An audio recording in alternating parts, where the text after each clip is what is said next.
It's a story of patience and perseverance. For freshman Bryan Antoine, the journey has been filled with triumph and tribulation. A five-star recruit picked by many to be one of the top 20 high school players in the game last year, Antoine's skills were on display for all to see. But now, Bryan finds himself in a different place, a gifted player working his way back from surgery and learning all he can about the college game. So many questions after recent developments, but maybe the first is, where did all his hair go? Probably in the trash can in the locker room in Davis. It's coming back, though. It's coming back. Just like the hair that's coming back, so is Bryan Antoine. And each day, school is in session. Bryan, no passes can come middle. I mean, no dribbles can come middle. You're playing in between these two, but if he starts to take away middle, the whole key to this defense is no middle. You understand that? He can't split you on a middle dribble. Bryan is still working his way back from surgery last May for a torn labrum. Everything, takes time, have like the patience. You have to think about the bigger picture and being able to play for a longer time when you're older, when you're 20-something, when you're 30-something. So being out for, 5-6 months like that, it was painful, but just being able to get back out there it's amazing. The path back to the court was hard and long, but Bryan, like every Wildcat, had help. The first 2-3 months after the surgery, I was in Jeff's office every day, and I feel like in the summertime I got super close to those guys. Jeff Pierce has been helping Villanova players for a generation. He's kind of been through the most eras in Villanova basketball history, probably, and understands what Villanova's about to the highest degree. He wants what's best for you, and he knows, he spends time with you. We all had some type of injury at some point, so you're spending your time with him, and you're going to do it his way because he knows exactly how to help to get you back on the floor. And when it's more than a bump or bruise, the medical staff is ready.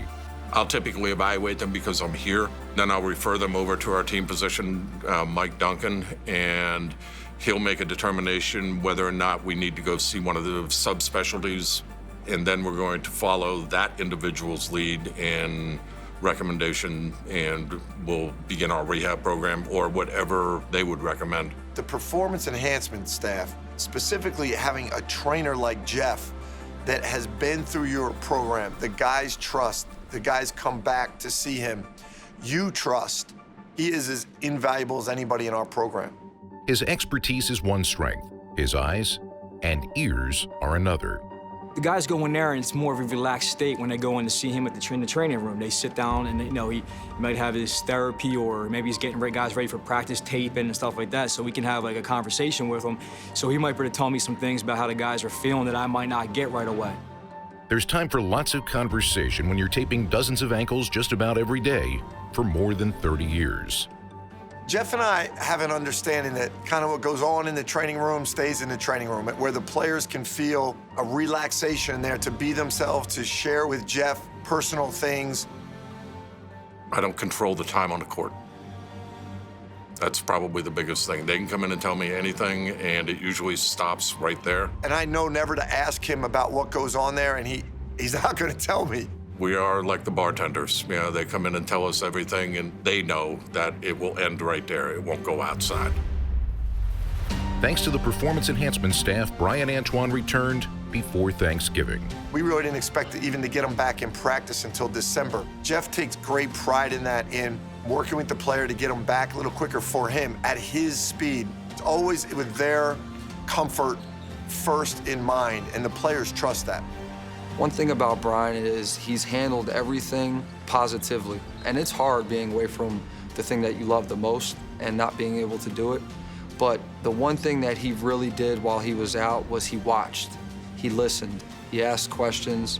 He wanted to know everything that we were doing, even if he couldn't get the physical reps. When I came back, it wasn't anything like catch up. It was just going out there and doing what I've been watching for the past couple months. Ultimately down the line, I think he's going to have a chance to really be a big part of what we do. Right now, Bryan is living in the moment. From at a young age, I've never really thought about the future. I've always thought about, the present and how you're gonna approach it to make the future a better place. So I'm not really focused about the end of the season or next year or 2 years from now. I'm kind of focused on what's going on today, how I can be a better person today and tomorrow.